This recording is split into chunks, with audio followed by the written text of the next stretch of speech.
ज्ञान में एक भाई और बहन चलते थे, लेकिन आप समझ सकते हैं कि माया किसी समय किसी को भी अपने अधीन कर सकती है। और ये इंग्लैंड की बात है, वो समय आया कि उन दोनों ने शादी कर ली और शादी करने के पश्चात एक बच्चे को भी जन्म दिया। लेकिन काफी समय के बाद वे पुनः जब दादी के पास आए तो दोनों ही आए।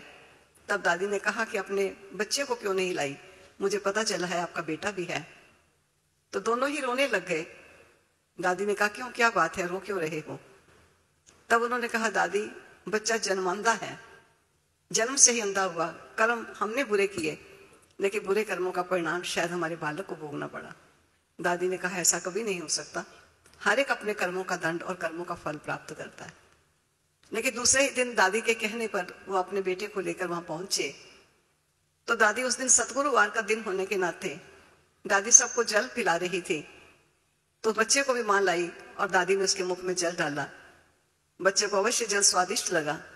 जल पीने के बाद कुछ क्षणों के बाद पुनः वो मां की गोदी से उठा और दादी की तरफ आया और दादी की गाल पर हाथ करके कहता है कि मुझे पुनः दो।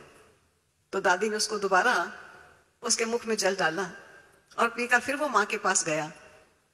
तब दादी ने उसकी मां से कहा कि तुम कहती हो ये अंधा है, अगर अंधा है तो इसे कैसे पता कि मैंने ही ये जल पिलाया है और मुझे ही गाल पर हाथ लगाकर इशारा करके ये मेरे से पुनः जल मांगता है, और जल पीने के पश्चात वो फिर तुम्हारे पास चला आया है। मैं नहीं समझती कि अंधा है, तुम एक बार डॉक्टर से पुनः इसका चेकअप कराओ। तो फिर रोने लगी कि डॉक्टर ने हमें लिखत में दे दिया, क्योंकि 3 ऑपरेशन भी इसके हो चुके हैं, लेकिन लिखत में दे दिया कि बच्चा अंधा है, अब हम कैसे उसके पास जाएं। तो दादी के आग्रह करने पर वे पुनः डॉक्टर के पास पहुंचे। उसने कहा जबकि सर्टिफिकेट दे दिया अंधा है, फिर क्यों लाए? कहा हमारे बड़ों ने कहा है कि एक बार चेक करो। और डॉक्टर ने जो ही देखा तो डॉक्टर ने कहा कि कल तक ये अंधा था, लेकिन आज ये अंधा नहीं है। तो जो कहा गया है कि करामत कहर खुदाई, कभी दादी ने इस प्रकार की करामत को खुदा का कहर समझकर कभी स्वीकार नहीं किया। दादी ने कहा ये कोई जल मेरे पिलाने से इसकी आंखें नहीं आई हैं, लेकिन इसका समय भोगना का पूरा हुआ और पूरा होने का निमित्त कारण बना कि बाबा का अमृत पिया और उसकी आंखें आ गई। तो इस प्रकार दादी हर बात में कहीं महिमा स्वीकार ना हो जाए और सदा ही बाबा के गुणगान गाती रही।